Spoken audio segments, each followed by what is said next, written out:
psikologi. Ya berdiri ya, Mak. Ya, nak beri penjelasan sila. Ya, silakan. Yang berhormat, saya perlu berikan penjelasan. Dan saya terima kasih kepada Ketua Pembangkang. Terima kasih kepada Ketua Pembangkang yang telah memberi peluang kepada saya. Apa yang bisa ya, Mak?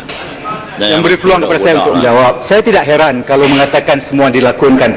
Saya hanggalkan klip video yang sebenarnya, yang dilakonkan oleh Ahmad Sabu, yang dilakonkan oleh Datuk Nik Aziz, yang dilakonkan oleh Bunyamin, itu pun dikatakan tidak benar oleh PAS, dikatakan sebagai fitnah. Padahal kita telah menggunakan klip video mereka sendiri yang dijual di pasaran Kelantan, ditayangkan, mereka mengatakan itu fitnah.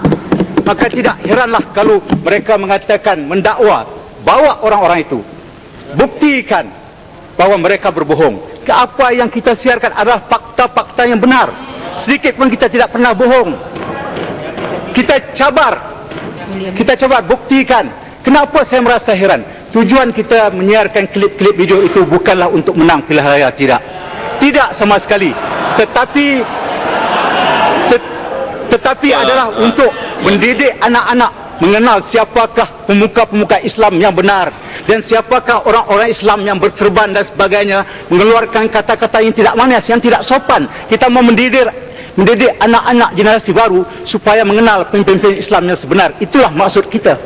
Dan kita mendedahkan, sedikit lagi, kita mendedahkan tentang kemiskinan di Kelantan. Kenapa hanya Kelantan, orang bertanya? Sebab Kelantan telah dicandui, telah dilalaikan dengan imej kemiskinan pemimpin mereka sendiri. Tetapi sebenarnya pemimpin mereka hidup lebih baik. Mereka berpakaian seperti orang-orang miskin. Dan mereka melalaikan bahawa Kelantan itu serambi Mekah, bahawa Nabi akan turun di Mekah. Rakyat Kelantan lupa akan, ya, rakyat Kelantan akan turun di Kelantan, Nabi akan turun di Kelantan.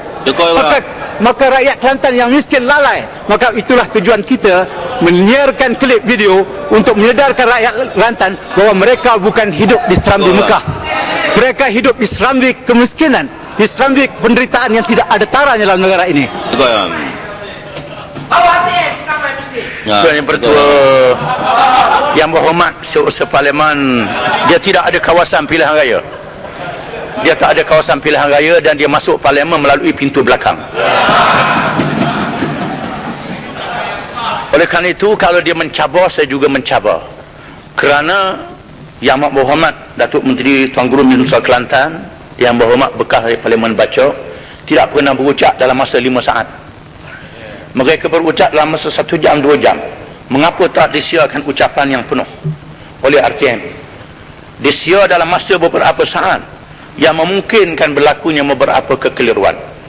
Itu pun menunjukkan kejahilan Kementerian Penerangan. Dan tidak ada nasihat agama yang diberi oleh ahli-ahli agama. Contohnya huraian berkenaan dengan Tuhan Samsing sebagai contoh. Perkataan Samsing kalau dibuka dalam Kamus Dewan memberi makna yang luas. Saya baca Kamus Dewan Bahasa. Bukan saja makna perompok, makna penyamun dan lain-lain. Kalau dalam Kamus Bahasa Indonesia, perkataan Samsing di antara maknanya ialah dengan makna jagoan ataupun pendekar. Makna yang luas. Dan kita perlu menyedari bahawa untuk menghuraikan nama-nama Tuhan Al-Asma'ul Husna mestilah berdasarkan kepada bahasa Arab, dengan ilmu bahasa Arab. Di mana ilmu bahasa Arab bukan saja ilmu grammar, ilmu nahu. Di sana ada ilmu balaghah yang ada dalamnya isti'arah, bayan, ma'ani, badai, dan ilmu adab Arabi, sastra Arab yang menghuraikan bagaimana cara penggunaan kalimah-kalimah. Di sana disebut perkataan musyakalah. Musyakalah ialah menggunakan perkataan yang sama yang digunakan oleh orang ramai untuk memberi faham kepada orang ramai tentang kehebatan Al-Asma'ul Husna dengan huraian yang jelas, yang nyata. Di sana ada perkataan dalam Asma'ul Husna, perkataan yang hanya boleh digunakan bagi Allah, tidak boleh digunakan bagi yang lain.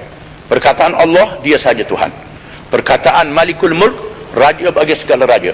Perkataan ini tidak boleh digunakan malaikat kepada Allah sahaja.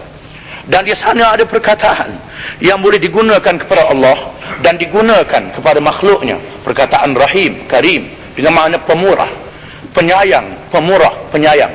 Di mana boleh disebut Sianu itu Rahim, Sianu itu pemurah dan penyayang. Tetapi dalam keadaan perlu dijelaskan bahawa pemurah Allah tidak sama dengan pemurah makhluk. Penyayang Allah tidak sama dengan penyayang makhluk.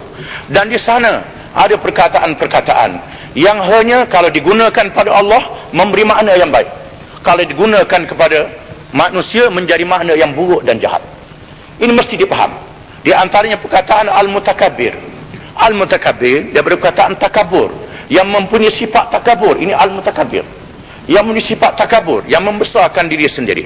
Di mana sifat membesarkan diri sendiri adalah kepujian bagi Allah dan menjadi haknya. Tetapi kalau diletakkan pada manusia menjadi sifat yang buruk. Al-Jabbar, yang menggunakan kekerasan untuk mengalahkan musuhnya. Diterjemah dalam bahasa kita dengan makna samsing. Kalau dipakai kepada Allah, maka dia memberi makna yang baik dan teragung. Digunakan kepada manusia menjadi makna yang buruk. Oleh kerana itu, Idris Marbawi dalam Kamuh Marbawi, Kamuh Arab Melayu, perkataan Al-Jabbar diterjemahkan dengan perkataan yang maha perongos. Oleh kerana beliau almarhum daripada Perak, saya tanya orang Perak, apa makna perongos? Orang Perak kata panah baran. Yang maha panah baran adalah kepujian bagi Allah dan merupakan sifat yang buruk bagi makhluknya. Kita mesti faham. Dan di sana ada perkataan yang tidak boleh digunakan kepada Allah. Perkataan ini boleh digunakan kepada makhluk dengan makna yang buruk, iaitulah zalim. Zalim, maha zalim, Fir'aun, maha Fir'aun. Perkataan ini boleh digunakan kepada makhluk, tak boleh digunakan kepada Tuhan. Tapi oleh kerana penasihat agama tak beri nasihat yang betul, ada orang yang berani menggunakan perkataan maha Fir'aun, maha zalim. Ini tak betul. Di mana bagi Allah tidak boleh digunakan perkataan maha zalim. Allah itu maha adil, kerana dijelaskan zalim adalah mustahil bagi Allah. Kita naklah memahami berdasarkan kepada huraian-huraian bahasa. Sepatutnya RTM beri peluang kepada kami untuk menjelas perkara ini.